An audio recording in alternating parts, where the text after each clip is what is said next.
I'm kind of relieved, actually. It is all over.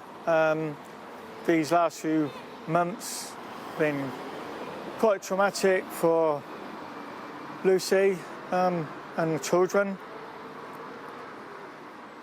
The stuff I hear on the TV is not really Lucy.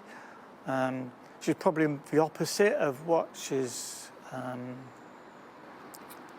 having to admit to, but she knows that she's overstepped the mark and there's consequences for it.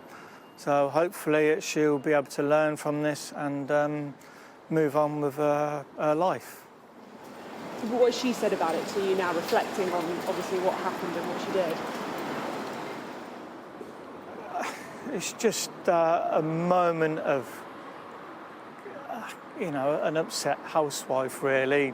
Just seeing children in the reports with all the misinformation, and just got dragged into it. And obviously she regrets it. She did a couple of hours after she'd put the link up, but obviously it came back on a week or so later. And then obviously underneath it, and her husband's a Tory councillor, and here we are today. Does she accept that the tweet was racist? I don't think she is not that person.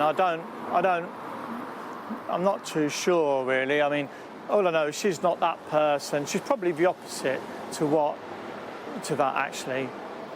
She really is. Well, let's speak to our Midlands correspondent, Becky Cottrell, who's outside the court in Northampton.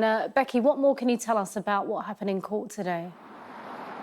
Yeah, well, it was a short hearing, about 7 minutes, essentially for her to plead guilty.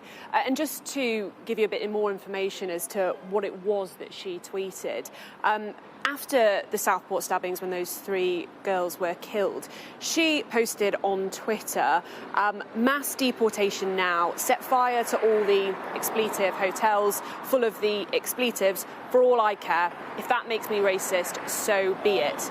Now, the context of this is that after those stabbings, there was a lot of speculation that proved to be false online about the ethnicity of the attacker. And then people, including Mrs. Connolly, taking to social media, posting, I think it's fair to say, at least inflammatory things, and in some cases encouraging people to attack hotels housing asylum seekers. And we did see in the weeks after the stabbings that hotels were targeted. In Rotherham, for instance, people tried to set fire to a hotel where there were families, asylum seeker families, living inside. And Lucy Connolly didn't take part in any of that violence herself, but as we've seen with prosecutions over the past few weeks, you don't have to have directly been involved to face the consequences. And there was a man named Tyler Kay who essentially copied and pasted exactly what Mrs. Connolly had tweeted and posted it himself.